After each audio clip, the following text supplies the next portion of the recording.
सभी छात्रों का रीति काव्य धारा के भाग 2 में स्वागत है। इसके पूर्व हमने रीतिबद्ध काव्य धारा के कवि और उनकी रचनाओं के बारे में विस्तार से जानकारी ली थी। अब रीति काव्य धारा का जो दूसरी धारा है वह है रीति मुक्त काव्य धारा। तो रीति मुक्त काव्य धारा के जो कवि हैं वे एक तरह से स्वतंत्र काव्य धारा के नाम से भी जाने जाते हैं, और इस वर्ग में जो कवि आते हैं उनमें हम प्रमुख रूप से उनके रचना कवियों के नाम आपको बता देते हैं, जैसे घनानंद, आलम, बोधा, ठाकुर इत्यादि। जो 4 कवि हैं वह रीति मुक्त काव्य धारा में अपना महत्वपूर्ण स्थान रखते हैं। अब हम एक एक कवि लेकर उनके लिखे हुए ग्रंथों के नाम के बारे में आपको जानकारी दे देते हैं, फिर विस्तार से प्रत्येक कवि के विशेषताओं के बारे में बताएंगे। तो पहले कवि हैं घनानंद, और यह माना जाता है कि इन्होंने लगभग 41 ग्रंथ लिखे हैं या 41 रचनाएं लिखी हैं, पर मैं यहाँ पर आपको प्रमुख रचनाओं के नाम बता रही हूँ जो आपके अध्ययन का विषय भी रहेंगी या रही होंगी। उनमें है सुजान हित, इश्कलता, प्रीति पावस, प्रेम सरोवर आदि। दूसरे कवि जो हैं वे हैं आलम। इनकी लिखी हुई रचना है आलम केली। इस रीति मुक्त काव्य धारा में जो महत्वपूर्ण स्थान रखते हैं वे हैं तीसरे कवि बोधा।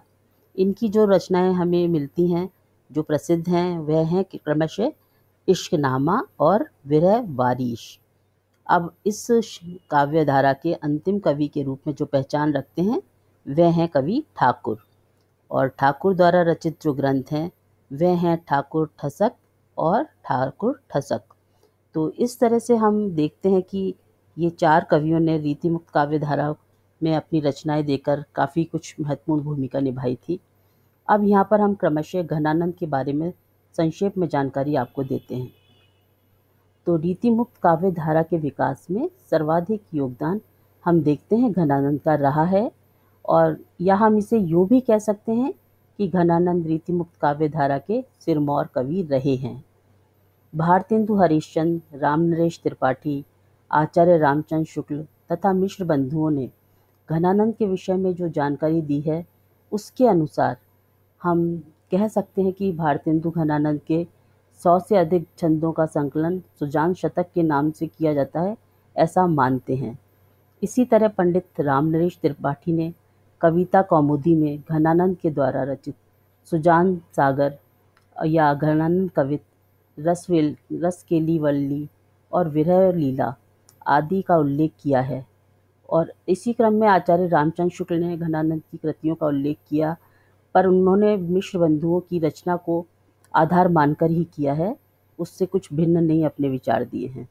तो घनानंद का जो मूल विषय है वह प्रेम और सौंदर्य रहा है, और उन्होंने कहा कि प्रेम में कपट का कोई स्थान नहीं है, और वो एक स्थान पर कहते भी हैं, अति सूधो स्नेह कुमारग जहाँ नेकू सयानप बाँक नहीं। और ये बात बिल्कुल उचित भी जान पड़ती है, जहाँ प्रेम है वह वहाँ पर जटिलता नहीं है, कुटिलता नहीं है। प्रेम करने वाले सीधे सहज सरल मार्ग का ही अनुसरण करते हैं। तो प्रेम, सौंदर्य और श्रृंगार के दोनों पक्षों का मार्मिक चित्र घनानंद की कविताओं में हम भरपूर रूप से देख सकते हैं। जहाँ तक घनानंद के शिल्प की बात है या उसकी विशेषता है, तो उनके काव्य में भाषा की लाक्षणिकता, मानवीकरण, उक्ति वैचित्र्य और वाक्य कौशल स्पष्ट रूप से और संतुलित मात्रा में मिलता है। अतः यह कहना उचित ही होगा कि कल्पना की सूक्ष्मता, वैयक्तिक अनुभूतियों का ईमानदार निरूपण और प्रेम मार्ग की विशिष्टता, सरलता जैसी प्रवृत्तियों ने घनानंद को एक श्रेष्ठ कवि के रूप में प्रमाणित कर दिया, और इसमें कोई संदेह नहीं है। इसी क्रम में हम आलम कवि की लिखी रचनाओं के बारे में या उनके काव्य की विशेषताओं के बारे में भी एक दृष्टि या एक नज़र डाल लेते हैं। तो रीतिकालीन श्रृंगारी कवियों में आलम का महत्वपूर्ण स्थान है। आचार्य रामचंद्र शुक्ल के अनुसार आलम के काव्य में हृदय तत्व की प्रधानता रही है। आलम ने प्रेम को नितांत व्यक्तिगत क्षणों को जीकर काव्य रचना की है। आलम के संसार में संयोग के क्षण कम और वियोग के क्षण अधिक हैं। इस तरह से स्वच्छंद काव्य के श्रेष्ठ कवि होने पर भी आलम काव्य के जो परंपरागत प्रभाव से पूरी तरह मुक्त नहीं हो पाए हैं और आलम कवि ने ज़्यादातर मुक्तक रचनाएं ही प्रस्तुत की हैं। तो ये एक संक्षेप में आलम कवि के बारे में हमने आपको जानकारी दी है। हम इसी क्रम में हम बोधा के कवि के बारे में और उनकी रचना के बारे में भी थोड़ा परिचय दे देते हैं, तो आपके लिए लाभकारी रहेगा। बोधा कवि का जो पूरा नाम है वह बुद्धिसेन था। इन्हें हिंदी के अतिरिक्त संस्कृत और फारसी का भी अच्छा ज्ञान था। इन्होंने विरह वारिश नामक ग्रंथ की रचना की है। इश्क नामा के रचयिता भी बोधा ही हैं और कहा यह जाता है कि प्रसन्नता के क्षणों में पन्ना के महाराज ने इनसे कुछ मांगने को कहा, तो बोधा ने कहा, उनके मुंह से अचानक निकला सुभान अल्लाह। तो पन्ना के जो महाराज थे उन्होंने प्रसन्न होकर सुभान को इन्हें सौंप दिया। तो बोधा की जो हम देखते हैं कि प्रेमानुभूतियों के जो विषय रहे हैं उसमें भी हम ये देखते हैं कि सुभान का जो आलंबन रूप ही अधिक दिखाई देता है। तो बोधा ने प्रेम मार्ग को कठिन माना है। सहजता, सरलता और भाषा की स्वाभाविकता बोधा के काव्य की या उनकी कविताओं की प्रमुख विशेषता रही है। इसी क्रम में हम रीति मुक्त काव्य धारा के अंतिम कवि के बारे में भी जानकारी देते हैं आपको। वह हैं कवि ठाकुर। तो ठाकुर ने अपनी कुछ काव्यगत मान्यताएं स्थापित की थी। काव्य को इन्होंने आत्मानुभूति प्रेरित माना और ये बात सत्य भी है कि हम दिल की गहराइयों से या हृदय की गहराइयों से अनुभव करते हैं, वही हमें रचनात्मकता के लिए प्रेरित भी करता है। तो ठाकुर के प्रसिद्ध ग्रंथ ठाकुर ठसक हो या ठाकुर शतक, दोनों में ही अभिव्यक्ति की सहजता और स्वाभाविकता देखने को मिलती है।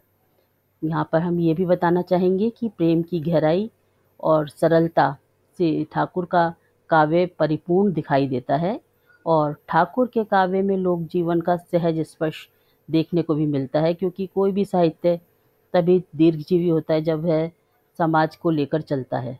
ठाकुर के काव्य शिल्प के बारे में हम कुछ शब्दों में व्यक्त करते हैं कि जो ठाकुर की भाषा है वह अलंकारों के बोझ से दबी हुई नहीं है, वहाँ लोकोक्ति मुहावरों के सहज सौंदर्य से सुवासित है और यही सहजता, यही सरलता, अलंकारों का सहज प्रयोग ही ठाकुर के काव्य को और भी सजीव बना देता है।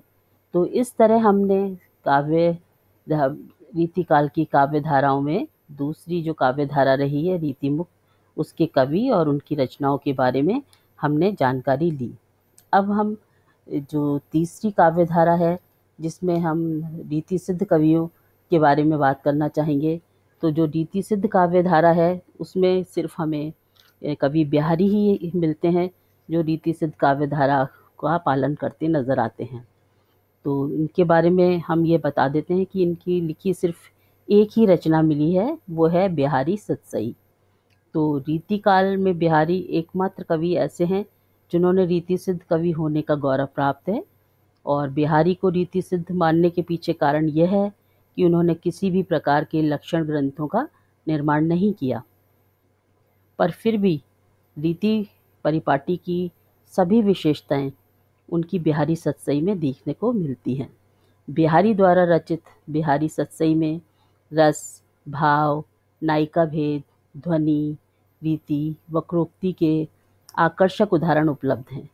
कुल मिलाकर हम ये कह सकते हैं कि बिहारी सतसई में हमें वह सारे काव्यगत विशेषताएं देखने को मिलती हैं जो कि एक कवि के लिए आवश्यक होती हैं।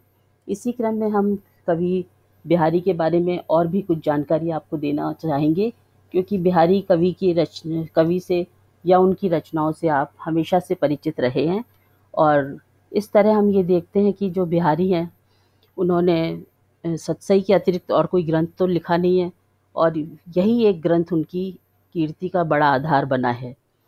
मुक्तक कविता में जो गुण होने चाहिए हम देखते हैं कि बिहारी के दोहों में अपने चरम उत्कर्ष को पहुंचा है, इसमें हम कोई संदेह नहीं मानते हैं।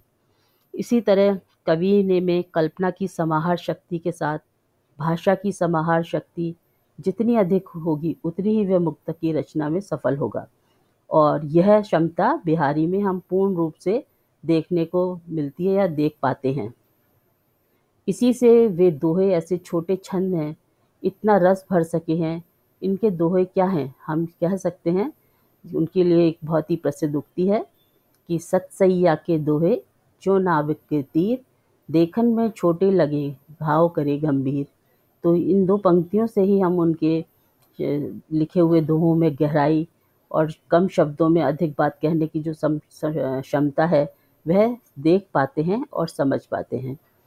कुल मिलाकर हम ये कह सकते हैं कि बिहारी ने नीति, भक्ति और श्रृंगार पर आधारित अपने सुंदर और सटीक दोहों की रचना की, और उनके दोहे एक तरह से संदेशपरक भी थे, जिसका एक महत्वपूर्ण हम या प्रसिद्ध उदाहरण इस तरह से आपको समझा सकते हैं कि एक वह जो जयपुर के मिर्जा राजा जय सिंह के दरबार में बिहारी रहते थे, और कहा जाता है जिस समय से कवीश्वर जयपुर पहुँचे उस समय महाराज अपनी छोटी रानी के प्रेम में इतने लीन रहा हो गए थे कि राजकाज देखने के लिए महलों से बाहर निकलते ही न थे।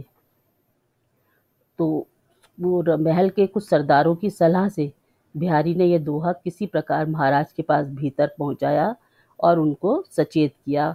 ये प्रसिद्ध दोहा कुछ इस तरह से है, नहीं पराग नहीं मधुर मधु, नहीं विकास ही काल, अली कली सो बंध्यो आगे कौन हवाल। और कहते हैं इस पर महाराज जो थे वो बाहर निकले और तभी से बिहारी का मान बहुत अधिक बढ़ गया। तो महाराज ने बिहारी को इसी प्रकार के सरस दोहे बनाने की आज्ञा दी, और बिहारी के दोहे और बिहारी जो थे वो अपने दोहे बनाकर सुनाने लगे, और प्रति दोहे पर एक अशर्फी मिलने लगी। इस प्रकार हम जानकारी का ये महत्वपूर्ण हिस्सा है कि 700 दोहे बने जो संग्रहित होकर बिहारी सतसई के नाम से प्रसिद्ध हुए। तो यहाँ तो हमने एक उनके दोहों के माध्यम से एक संदेश राजा तक पहुँचाया, और जो राजकार्य से उदासीन हो गए थे उसको उन्होंने सचेत कर वापस सक्रियता उनमें ला दी। तो हम यहाँ पर उनका श्रृंगार रस का भी एक सुंदर उदाहरण प्रस्तुत करते हैं, जो उनकी कल्पना की मधुरता उसमें झलकती है कि कहत नटत रीझत खींचत, मिलत खिलत लजियात, भरे भौन में करतू हैं नैनन ही से बात। तो यहाँ पर बिल्कुल सरलता से, सहजता से हाव भाव को नायक नायिका के उन्होंने बताया है, और सुंदर कल्पना की समाहार शक्ति का प्रयोग किया है जो एकदम सजीव जान पड़ती है। और एक अन्य उदाहरण जिसमें हम उन भाव व्यंजना या रस व्यंजना के अतिरिक्त वस्तु व्यंजना का जो सहारा लिया गया है उसके बारे में हम कुछ दो पंक्तियाँ प्रस्तुत करते हैं। पत्रा ही तिथि पाई ये, वा घर के चहुपास, नृत प्रति पुण्यो रहे, आनंद ओप उजास। हालांकि यहाँ पर अतिशोक्ति अलंकार का प्रयोग करते हुए नायिका के सौंदर्य की या चेहरे की कांति की ओर उन्होंने ध्यान आकर्षित किया है कि उसकी कांति इतनी अधिक है कि पत्रा देखने पर ही पता लगता है, ज्ञात होता है कि पूर्णमासी आज है या नहीं, क्योंकि उसकी चमक इतनी है कि चारों तरफ पूर्णिमा सा उजाला हमेशा ही फैला रहता है।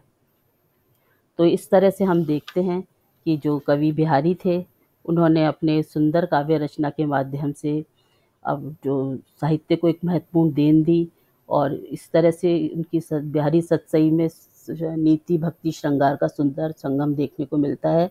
और हम कह सकते हैं कि रीति काव्यधारा में या रीतिकालीन काव्यधारा की जो तीनों धाराएं हैं उसके जो कवि हुए वे अपनी अपनी विशेषताओं से रीतिकालीन काव्य को और भी समृद्ध बनाने में सफल हो पाए। धन्यवाद।